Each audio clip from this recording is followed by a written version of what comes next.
My parents and I had a secret about what we believed. We kept two things secret during my childhood to maintain our social, familial, and religious connections. We lived in Savannah, Georgia, the Bible Belt, and attended for my first 10 years the same Southern Baptist church that my paternal grandparents attended. My mother and I went to church on Sunday mornings and Wednesday night choir practice, worship service, and potluck supper. Honestly, I always hated it.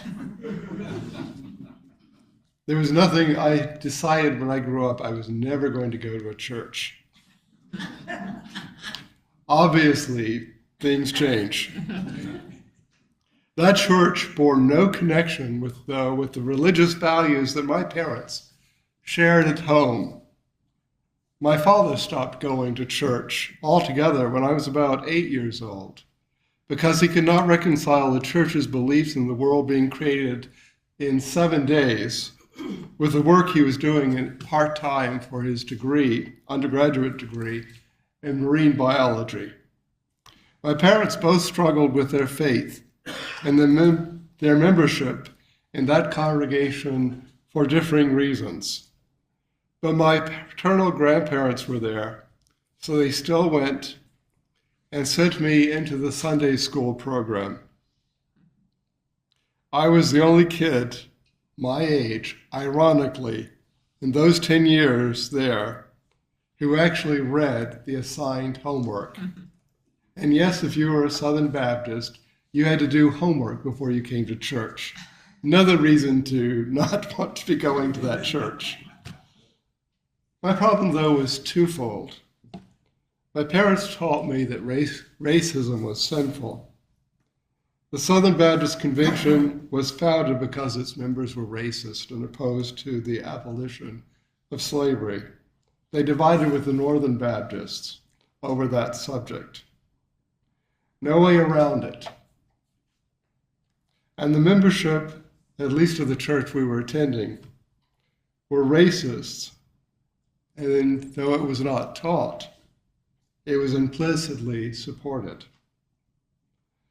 The other problem is that my parents believed in science. I learned about evolution early and was also told not to talk about it, except among ourselves. Our family was hiding its actual beliefs about human equality and science. We were in the closet about what we actually believed, who we actually were.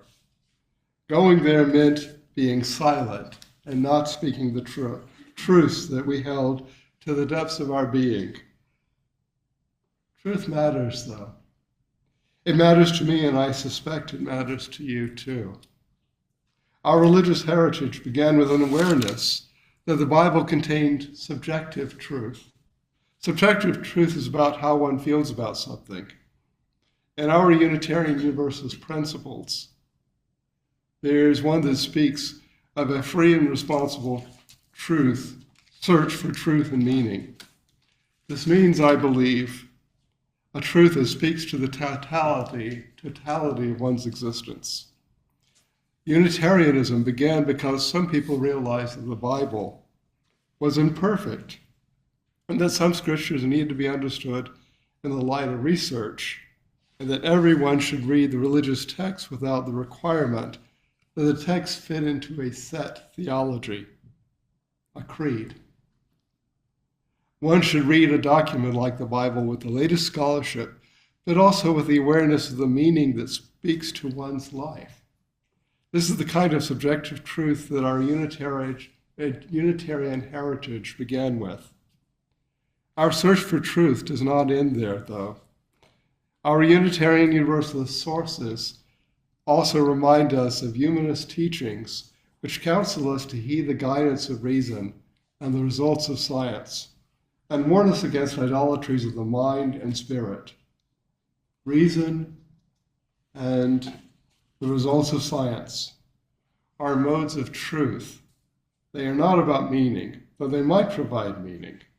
They speak of a different kind of truth, This kind of truth does not really concern itself with theological or philosophical issues too much. Rather, it is about truth that is not readily open to interpretation, objective truth. It is unconcerned with whether something conveys meaning. Objective truth is about evidence and is measurable. Kinds of objective truth are found in all the sciences and other forms of study. The Declaration of Independence was first signed in 1776. Water freezes at 0 degrees Celsius and boils at 100 degrees Celsius. These are measurable. We know that they are true. There are many things that are objectively true. The problem is we're not living in a time when objective truth is simple. Our technology is making it difficult sometimes to know the truth. Artificial intelligence, AI, can create images that seem to be true, but aren't. When looking over things on the internet, you have probably been fooled sometime by images that you realize later could not have been real. People can create lies that contort our memories or of events or cause us to believe what has been shown. It is difficult not to believe what we see because it seems so real. And that technology is improving on a very quick basis. In 2005, Stephen Colbert, who was then working on The Daily Show at the Comedy Central cable channel, coined a new word. He called it truthiness. Truthiness means, according to the Urban Dictionary, the quality of stating concepts one wishes or believes to be true rather than the facts.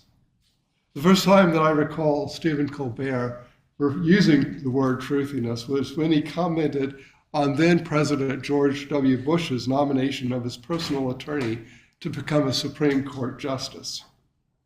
Colbert said that Bush was right, that even though Harriet Mier did not have the stature or qualifications to serve on the Supreme Court, President Bush was correct to nominate her to that position because it felt right. Truthiness is when one disregards facts in favor of how something feels. It means ignoring evidence, replacing evidence for what one wants or feels to be true. We are living in an age of truthiness. We can see this in claims that vaccinations against disease are unnecessary. We can see this in the claims that undocumented persons in this country are criminals. We can see this in claims that tariffs protect our economy. These are suppositions without evidence and opposed by people who are knowledgeable in these matters.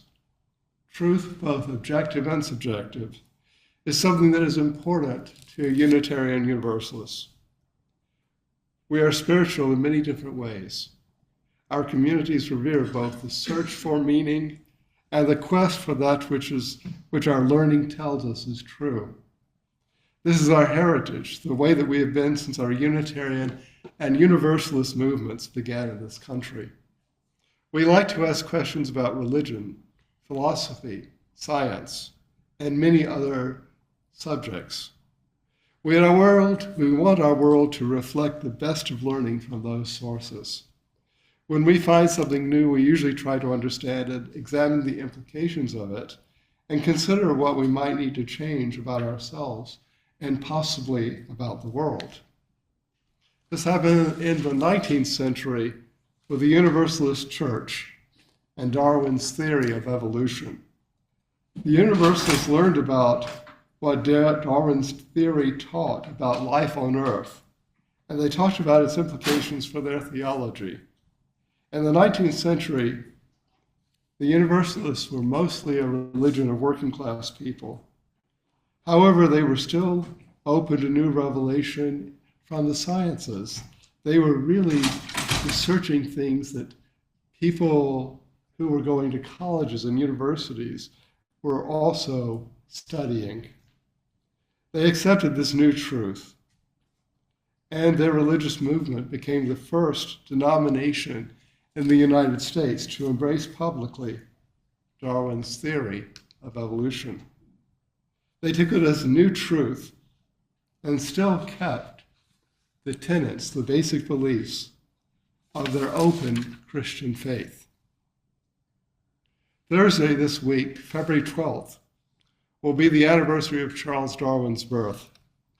It is a time to reflect on the ongoing struggle for truth in many segments of our society, and the courage those who went before us had to embrace a new idea and advocate for life changing over time into different forms.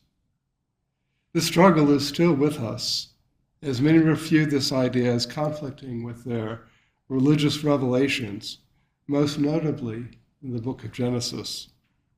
The truth has no space for nuance or difference. The same might be said for some who reject a religious perspective on the origins of life. It seems, though, that many thoughtful people can integrate subjective truth with objective truth, or find a way to accept that these truths are still significant for understanding what it means to be human.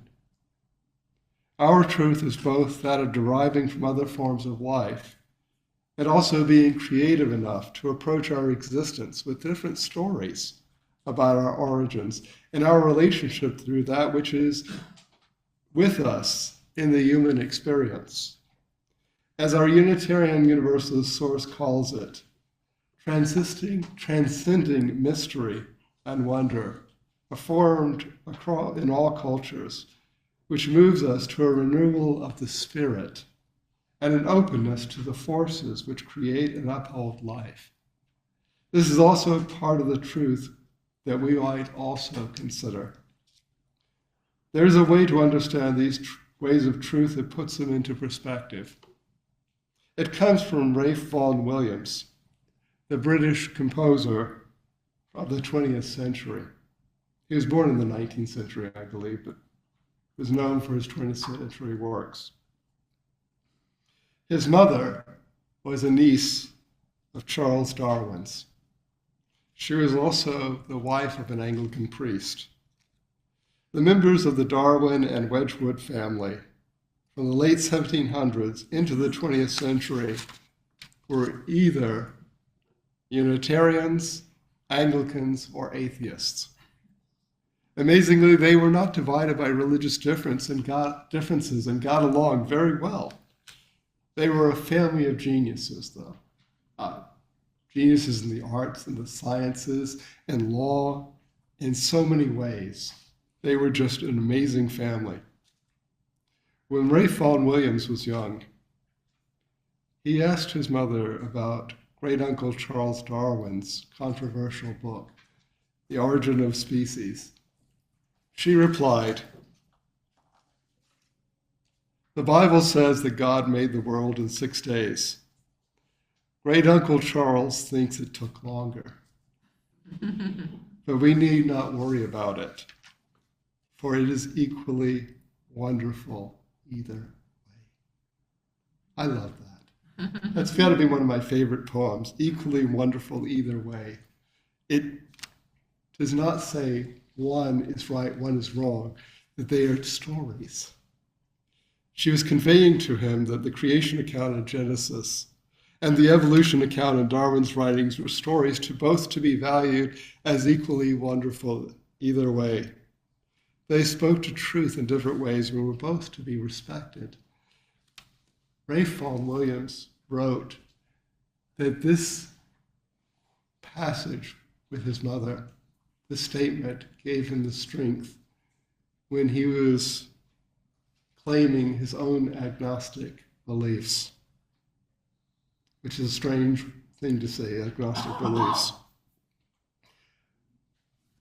But they gave him reassurance that the stories were all right. They didn't have to be a battleground, as they were not in the Darwin-Wedgwood family. This is not the way that truth is being treated in our society right now, though. We face a time when truth is not honored. It is clear that we are frequently lied to. It is clear that some leaders in our society do not respect honesty and will say anything to their own advantage. In our religious movement, in the congregation, we aspire to speak the truth. We have biases, no doubt about it. Our hope is that we can face the truth about human origins, that we confront the lies around us, and by doing so, face the world honestly and change it. These closing words about truth come to us from my colleague in the Unitarian Universalist ministry, Elizabeth Lerner McClay. She tells us, and that is applied to her church in Rhode Island, and it applies, I believe, to this congregation as well. This church is absolutely a place for truth, for truths, all the truths you can carry, all the truths we need to share, all the truths we need to learn. And there is room for all of it, as long as we speak the truth with love. Kindness and respect are all that are required for all truths, from those who speak them and those who hear them. And then, the truths will set us free.